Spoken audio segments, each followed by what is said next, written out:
Hey, how you doing? This is Luke with Hansons Coaching Services, and just going to put together a quick, well, you know me, probably not so quick. I'll probably babble a little bit. Um, Little podcast, video cast on a recent blog that I put together. Um, I've really been doing a lot of reading and of different books and manuals and things like that from coaches and stuff like that, and been putting together some of my own writings.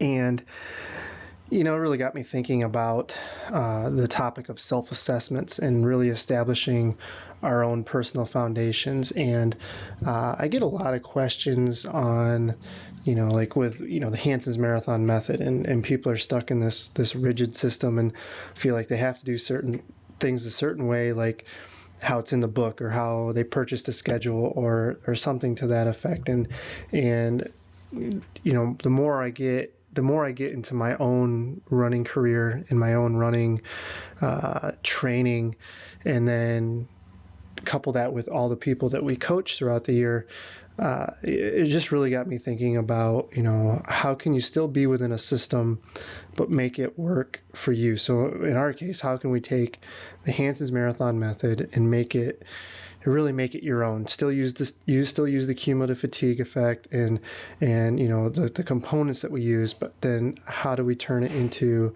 our own schedule, our own program? Because I think what people, when they read the book, especially, they read it as themselves and they say, well, this is exactly what I need to do in order to get better. And for most people, if they follow by the book, they will get better. And that's for a number of reasons and well beyond what we're talking about now. But I think sometimes they get stuck in that, and so they have to remember that when we write that book, there was over 500,000 people finishing a marathon in the United States last year. So it would be naive of me to think that you do a schedule one way, it's going to work for all those people.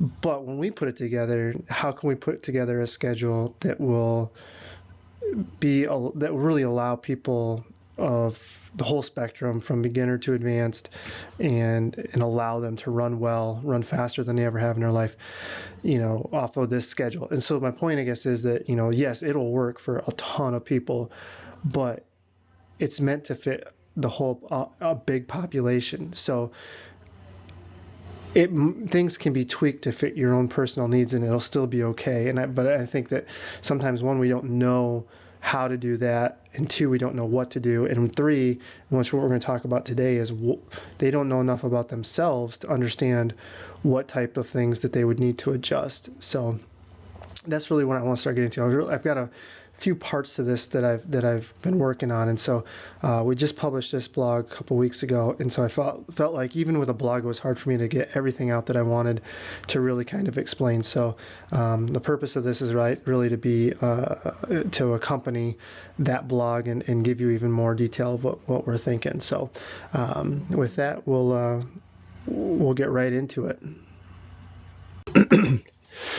Okay, so the first series is really going to be pretty basic, more subjective things than objective, and really talking about really kind of just laying the foundation of really about yourself, what you can expect, simple questions you can ask yourself to really give you a much better understanding of what you're capable of doing, what kind of potential you may or may not have, type of training you're going to be like, recovering, things like that. Just really basic things to really help you individualize. And I'm using this in terms of our method, the Hansons Marathon Method, but in all reality, you can really apply it to any philosophy or any training that you're following. So that's the whole key to this. I think this is pretty universal stuff, and it's not specific to just our system. And so one thing you need to consider, some of this seems really basic, but it needs to be done. It should be done. If you have a coach, these are things that you guys should probably start going over if you don't see this person on a regular basis. And early in my coaching, it was stuff I kind of abandoned because, one, I was more putting X's and O's together as far as training components. And the thing is, I knew the system, I knew the Hansons Marathon Method, and I knew it worked, and so I didn't really see a need to do this. But now, the number of people we've coached is literally in the thousands, and so you see these different variances between individuals that can still fit within the group. And so I think, whether you're a new runner, an advanced runner, this is something, if you've never done it before, it's something easy to do and something that you can put together real quick. Some of it you might have already done subconsciously. You just kind of gravitated toward some of this stuff as you've trained. And on the flip side, if you're a new runner, some of it you might not know, and that's okay. I mean, but it's more stuff to start thinking about as you get into running and as you progress in your running. So there's nothing that's right or wrong about this by any means. It's really just kind of really taking a survey of yourself and figuring out what you may or may not be better at, and just based on certain things in your training and in your life. So I know it's not exact answers, and it wasn't meant to be, but it's really more intended to just get you thinking about certain things about yourself. So the first thing I want to look at, and this would probably be better for newer runners, because you're more likely to not really know much of anything about your own personal running, simply because you haven't been running. And if you're just starting out, you might, there's questions we're going to be asking that you just might not know the answer to. So this is a good starting point for especially new runners, is just understanding body types and what kind of general presumptions we can make about that. So the first one we have is the ectomorph, and this will be classified as narrow hips and shoulders, thin build, long limbs. You see in this picture they're taller. Don't necessarily need to be taller than the average person, but you're looking more at their very light frame, long limbs. Like, the big thing that sticks out to me is their legs are much longer than their torso. They have long legs and shorter torsos. So a little disproportionate than the other two body types there. So that's the big thing: long limbs, light frame. You almost say look frail, but knowing these people, they're not frail. It's just the body type, and it's their muscle buildup. So I don't want to use frail, but skinnier, things like that. And the big thing there too, you see there too that the shoulders are barely wider than their hips, or it may not even be wider. So those are the big characteristics of those folks. And then you have the mesomorph, which is the body type in the middle there, and you're looking at a wider shoulder, sticking out. They're wider than the hips, a narrow waist, a muscular build, not necessarily a big frame, but you can just tell that they're powerful and muscular.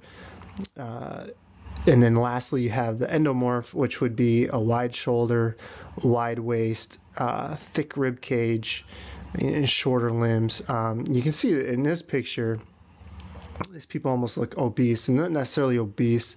And so that's a thing to look at right now too. Is you might look at yourself and like, man, I'm an endomorph, but you never know. If you lose 20 pounds, maybe you're really a mesomorph, or something like. So these aren't set in stone. I mean, these are definitely highly genetically predispositioned, but it doesn't necessarily mean you can't change what your body type looks like. So again, this is really kind of a starting point. But more about these endomorphs is you're really looking at your typical when you hear quote unquote big boned, just they're heavier framed, not necessarily obese. They can still you still can be muscular. I mean, it's not classified by fat or muscle or anything like that. It's,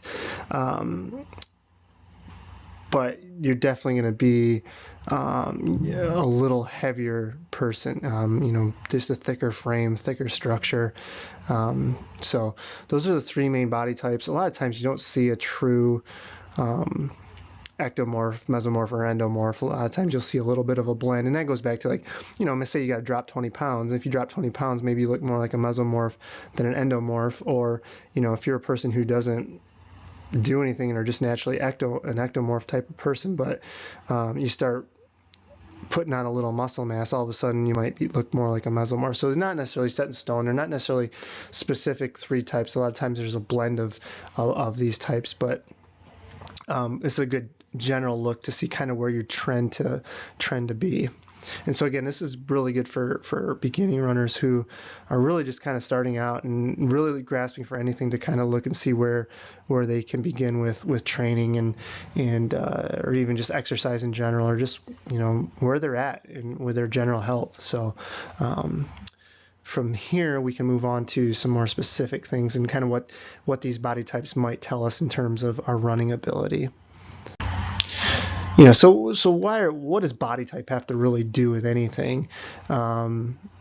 It can tell us a lot of things, and what is it really for most of us, telling us that we're pretty darn average, right? So 70% of us are fitting into, and so body type, will kind of point the way a little bit for what we can do.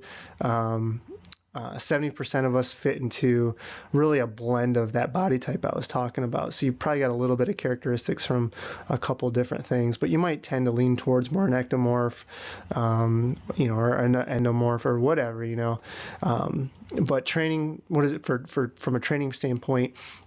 What does it tell us? It tells us that training should be balanced, because you're probably going to respond to about anything we throw at you. So if we give you speed, you'll probably respond to it. Give you long runs, you'll probably adapt to it. And this is because you have a fairly even distribution of muscle fibers. So you've heard us talk about in the past, slow twitch, fast twitch fibers. You're probably be a pretty even blend, 50-50-ish of each thing. So you have enough of all fiber type that whatever we give you, you have enough muscle fiber that you're going to adapt to that. It's not going to take a big threshold of work to get to allow you to show adaptations into certain things. So like if you were mostly fast twitch, we wouldn't necessarily show a ton of improvement on from doing long runs, right? Because you don't have the slow twitch to really show those adaptations, and it would take a long time to kind of make that fast twitch look more like an intermediate fiber. Along with that, race performances will be fairly even across the board. So like if you look at a race equivalency chart and your 5K shows one time, and then you scroll across to the right and you see that your marathon time shows one thing. If you train appropriately for all those things, from the 5K to the marathon, everything in between, you're going to line up pretty even with most of those. You're also probably going to respond to training within 4 to 6 weeks. So by textbook standard, we say if you stay at a certain level for 4 to 6 weeks, you'll see adaptations to it, and you fit into that. And that's really where that definition is coming from. Pretty average VO2 max compared to whoever is in your age and your gender. And like I said, this can be a blend of body types. So, just playing the odds here, this is where like the Hansons Marathon Method, like the beginning training program or the advanced training program, fits well into so many people's lives, because 70% of you are going to do that program, and you're going to respond to it because of just playing the odds here, that 70% of the population falls into this category where you're quote unquote average, that you're going to respond to what we give to you. So you're going to get better at what we give you, which means you're going to respond well to the training, and you're going to respond well on race day. So that's why a schedule is so good for so many people that we have. But then on the other hand, it leaves out 15% of one side of the spectrum and 15% of the other side of the spectrum. So a lot of times those people are like, well, this doesn't really work for me, or this, so that's, I can't stress that enough. So when you're talking about our program, it's going to be just about perfect for 70% of the people. But for the other 30%, they might have to make some adjustments. So just throwing that out there, because we get a lot of questions about why is this way, or why are you deviating from this, and all those other questions that we get about the program, and in general, just sticking to a rigid program. Why for most people it'll be fine, but for both sides of the spectrum, take away from that bell curve, people might run into a little bit of problems. So with that, I said, I was talking about the other 15% on each side of the spectrum. So 15% of you are going to be a true mesomorphic type of person.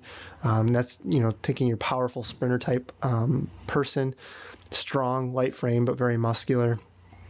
This person's going to have a lot of fast twitch, excel in shorter duration, faster training in races. So by that, I mean, the shorter the race, the better they're going to do. You take a person who might have a great 5K time and you look at that same race equivalency chart and you see they should run another time in a marathon. They're not going to come close to that time. They're always going to be slower than that time unless they truly dedicate a lot of time and patience into really ultimately trying to change the fiber types that they have, the muscle fiber types that they have, in order to look more like a long distance runner. But their body type essentially is going to be the limiting factor on that, because fiber type is genetically ingrained, and we can change some of the characteristics, but we can't change everything. And so this person's always probably going to be a little bit off of what their shorter distances say they're capable of. And to be honest, this person is probably not going to enjoy training for longer distances because they're not going to be as good at it as they are for mile, 5K, and maybe even 10K type training. So this is where you start looking at these things and the wheels start turning in your own head. Like, oh, okay, so this might be like why I like the 5Ks better than I like other things. It's just because you're going to gravitate towards what you're better at and what you're able to excel at. So that's just something to think about while you're looking at this. And then we have, last but not least, we have the true ectomorph, which sounds like a Ghostbusters prop, but it's not. It's our light frame, skinny folks who are long-limbed, and I can joke about that because I'm a little bit of an ectomorph, long limbs, not quite as long-limbed as my old man. My old man's 6'8", and I turned out to be 5'11", so didn't quite make it. But you look at long distance runners, and you look at the best long distance runners in a whole. They're going to be these folks. They're going to be light framed, skinny, long limbed, and it just makes sense because, the less weight you have to carry around, the faster you can go, the further you can go at a faster pace. And long limbed, you have a longer stride, but you're not overstriding. You're just made to run a long ways. These folks are a little slower to react to training, but unlike our other friends, the mesomorphs, they're going to dominate in aerobic events. So training equal comparatively to what they're training for, their marathon's probably going to be a better performance than their 5K. And that's because they're going to be mostly slow twitch fibers. They're not going to have a lot of fast twitch fibers, which just sets them up genetically to be able to run longer distances. Performances increase. We just said that.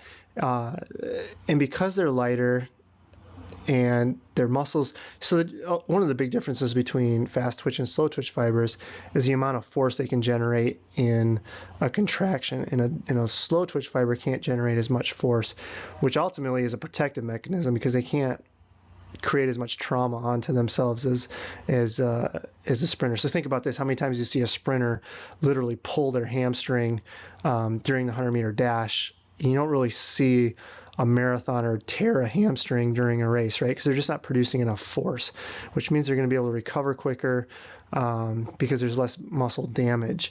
And because they can recover quicker, they can handle higher volumes of training. You think about the sprinter versus the long distance runner. Not saying a sprinter doesn't put in a lot of work, but you look at the actual volume of training, of run training between the two groups, and the distance runner is always going to have a higher volume of training than the sprinter as far as actual running goes.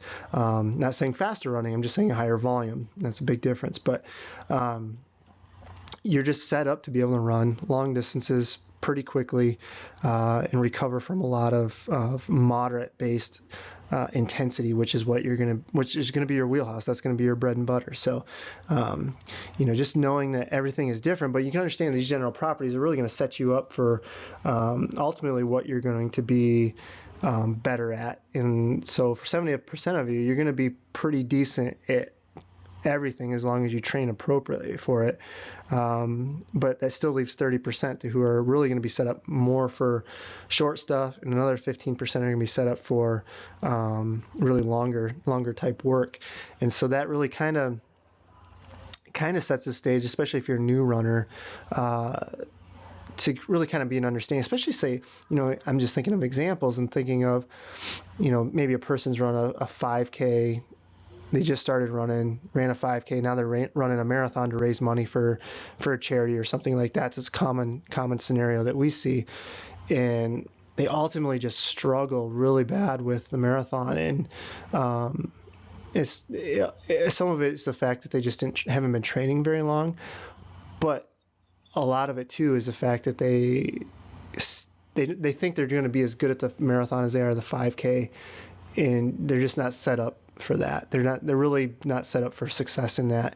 Whether it's a little bit overweight and are really and ultimately trying to find a healthy balance between beginning running and diet and exercise, but then biting off a big chunk of, trying to raise money, which is a great motivator, and doing something for a great cause, but really ultimately just not being ready to take that step. So, and this can be a reason why, just, body type, and then just general fitness isn't there. So, but really ultimately what I want you to think about on this is where you're at. How much am I going to be able to change on my body type? A little bit for sure, but ultimately your fiber type is going to be your fiber type, and that's going to dictate whether you're going to be better at shorter distances or longer distances, or pretty okay in quotes across the board. So just something to think about, and really when you're assessing yourself and your goals and things coming up. So next I want to kind of move away from body type and then move into something more that might be more beneficial to beginning runners as they progress, but also runners who are more maybe in the intermediate beginning runner in terms of have run a few races or running, maybe 10, 20 miles a week and starting to run some races, and really some questions you can ask yourself. And this will really go into more about if you're looking at your own training and trying to make adjustments to your own training, those types of things that we can dive into a little bit. Okay, so there's a lot of questions we can ask yourself. When somebody signs up for coaching with us, we send a questionnaire, and ultimately a lot of the questions look like this. They're worded differently in our profile that we send, but they're essentially, this is what they're asking. And what we're looking at is a quick evaluation. Can really show your own personal training preferences as well as how well you react to training. And it's really a great non-invasive way to get better understanding your abilities. So like with a VO2 max test, we have to put you through a strenuous exercise, not that fun. If you want to go even further, you can get muscle biopsies and blood drawn, and you can learn all these things about yourself. But we can get majority of information too simply by asking the right questions. So, question one, what type of training do you like? Do you like long runs and marathon pace, or do you like fast intervals and track work? And obviously if you like long runs and marathon pace type work, you're probably you might be better at marathon type training than you are 5K training. And so your best event might lean towards the marathon.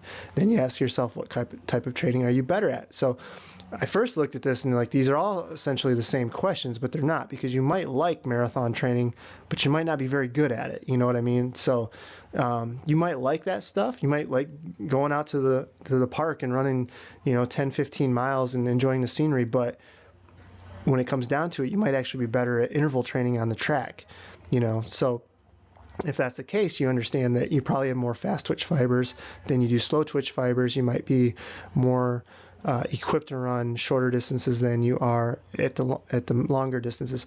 On the other hand, it might just simply be an issue of you haven't done the training that you're not as good at long enough. You might not adapt to it. But again, that still tells us something, because it tells us you're going to have to spend longer at that training that you're not very good at to see really any type of results.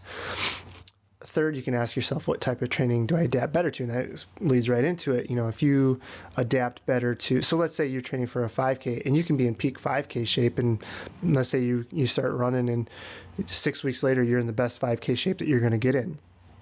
It means you're adapting very, very quickly to that work. On the other hand, a lot of marathoners want like 18, 20, 24 weeks to train for one race. They want half a year to train for one race because they're slow to adapt to it. And that can be because of mileage. That can be due to a lot of things. But it's good to know that, and that's going to show you how long you need to train for a race, and it's a lot of times what we'll do is a spring marathon, and then somebody wants to do a fall marathon, but we don't really need to start training for it until June. So we might have 2 or 3 months to really kind of putz around with and experiment with stuff. And a lot of times I'll give them a speed segment, because we can do a whole speed segment in 8 to 10 weeks, where it's going to take 14 to 18 weeks to get ready for a marathon, because they're going to adapt quicker to that speed work a lot of times. So you can do those things. And on the other hand, I know marathoners like that need 8 weeks for a marathon. They're going to be in the best shape of their marathon that they'll be able to run. And the other thing you have to look at too, and we're talking about these things along the line here, so I'm kind of ahead of myself a little bit, but if you're at a fairly high weekly mileage and you're pretty balanced in your training, that really shortens up the amount of segment time you need for each race. So ultimately you can do a lot of different things in the year if you keep your mileage at a moderate high. I'm getting a lot of people right now who run a marathon and then they basically don't do anything except maybe ride bike, hike, or what, have fun with their families for the summer, and then they're like, oh, I'm going to train for this spring marathon again. Here it is, December. I'm going to start training for it again. But they haven't really done anything to keep that fitness level at the level it was at the end of the spring. Now they've really got to spend all winter getting back to where they were the year before. So I know a little bit of a tangent there for you, but something to think about. And that's my case for, if you're keeping at a moderate level all the time, it shortens up your amount that you need to get in peak fitness for really any distance. And that leads us into, what is my current weekly mileage? The lower the mileage, essentially the better you're going to be at shorter distances, because it doesn't take as much volume to get ready for a 5K as it does a marathon, right? So if we can run 30 miles a week for 8-10 weeks and be ready to run a really pretty good 5K, but you take 30 miles a week and extend that to 10 weeks for a marathon, you're really cramped on how well you're going to be able to perform, simply because we can't fit the training in to match that volume. And think of it this way. I mean, if you're running 30 miles a week, you're barely running more than the race distance over the course of the entire week. So, when you look at it from that standpoint, you're like, man, I can't fit that much. And then you throw in a long run. So say you throw in a long run, and if you follow our system, you're not running really any more than 16 based on that kind of mileage, 30 miles a week. That's still 50% of your weekly mileage. So what are you going to do the rest of the week? You're really, really limited on what other work you can do during the rest of the week for them longer events on shorter mileages. The next question I have there, are you too blessed to be stressed or too I gotta change it. Are you too blessed to be stressed or too stressed to be blessed? Ultimately, are you in a stressful situation, whether job, family, whatever? Life happens, and I get it. And you have good intentions to run 50 miles this week, but now you got a presentation to do. You got to travel on business, and you're only going to get 30 miles a week in. Well, maybe that's where you stay at. You run 30 miles a week for this where you're at until you get out of this stressful patch, and maybe you focus on 5Ks and 10Ks and save the marathon for a time when you're not going to be as stressed, and you can run 50 miles a week, 60 miles a week for a consistent amount of time. Things can change like that. It doesn't have to be a rigid system in that sense, but ultimately that's gonna determine some success for you on that. Is if you're going to be stressed, you're only going to be able to get a portion of what you really know what you need to get in to train for an event. I still train, but maybe train for shorter distances and do it that way. And so then you kind of take away some of that stress, and you're not thinking about, oh my gosh, now I'm not going to be ready for this. And you ultimately think, okay, why am I spending all this money on a marathon, hotel, and all this and that? You pretty easily drop a couple $1,000s when you're not going to be at your best fitness, and that's just going to cause more stress. So maybe take a step back from that ultimate goal that you wanted to do. get through this patch and run shorter distances, and then, maybe things settle down. Like I have a guy right now, I'm coaching a CEO of a company. They're putting on an IPO. That guy, I hear from him once a month, but I know he's working hard, and we're just winging it as we go, because once this is done, his time's going to free up a lot more, and then he can get back to his ultimate goal of running under 3:15 for the marathon. So, we just got to do it. You got to roll the punches sometimes. So, and I've definitely realized that now after working with a number of you who are in those very, very high stress jobs, and you got kids doing this and that, and I know it can be crazy at times. So, but that's the beauty of having a coach too and talking through some of this stuff. But okay, so went off on that enough. Next thing you have there, what work do you recover best from? And like for me, I'll use myself as an example. When I first started as my professional career, we essentially did a workout every other day. Tuesday, same schedule you guys follow, Tuesday, Thursday, and then Sunday, long run. And then our volume is high, very high, 120 to 140 miles a week. Found that we didn't really cover as well as we should have, so we got spaced that out. And then it's really like workout, 2 days recovery, workout, 2 days recovery, long run, so basically 2 days recovery between anything that we do now. And now I really feel like I need 3 days between certain things. So like I know I can do a long run, and then I can do 2 days recovery, and then I can do something SOS on that fourth day. But then after that, if it's a speed workout or if it's a really high volume strength workout, I know I need 3 days recovery before I even think about doing the next workout. If I want to keep my volume at a pretty high level and keep my performance at a pretty high level, I can space those workouts enough. But you also have to remember too, I've been running for 20 years now, so I do have, it's not like everything I've done in the past has gone away. I've built and built and built, and you have too. You've built and built and built over the months and the years. And so when you're younger or less stressed, you were able to fit all this stuff in. Now, not necessarily need to cram a lot of stuff in. You can space that out, and still sometimes you get to the point where the recovery is going to be more of a performance boost than trying to cram more hard work in. So hopefully that makes sense. But you'll know, this is what you ask you. So do I recover better from speed? Okay, so if I recover better from speed, then I can do something. I know what I can fit in the next time sooner. But I know if I do a tempo run and I need 3 days to recover from it, then I can work my training around that, and we've done some things with our athletes where we've essentially just given them 2 workouts a week to allow for more recovery, and they've run faster than they were when they were 5 years younger. So knowing that can be a huge benefit for you and how you set up your training. And lastly, this is really about racing too. This can tell you a little bit more about yourself. Can I hang tough and just get out kicked? So that can I run in a 5K with these guys or girls and then I just get out kicked, but I can run 95% of the race with them? That's going to tell you, one, that you're probably a lot of slow twitch. You can produce a lot of energy aerobically, but that sprint speed just isn't there. So you don't have the fast twitch to rely on. Or are you the opposite? Do I struggle to keep up?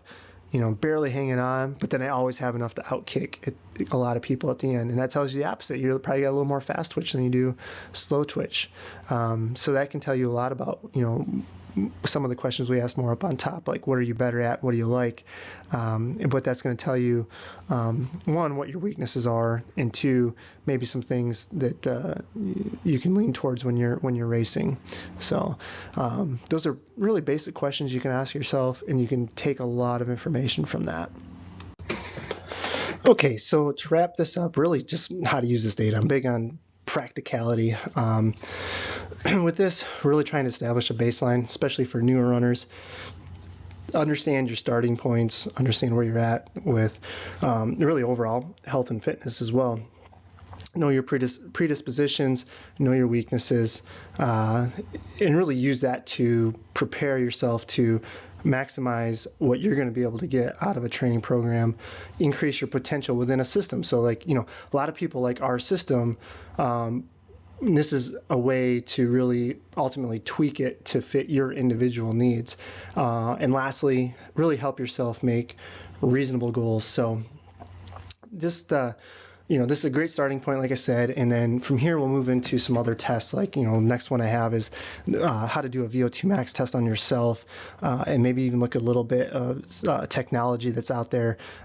We all can't go to a university and get our VO2 max tested, either, location, financial, number of reasons, but we can learn a lot about ourselves that way too. So this is, like I said in the beginning, this is really more subjective type of data, and then we'll move into more specific type things that you can do to really know yourself as a runner, know your strengths and your weaknesses, and then ultimately use those things to prepare your individual training based within a schedule. So with that, I'll talk to you next time. Thanks for listening, and we'll be back in soon. All right, bye-bye.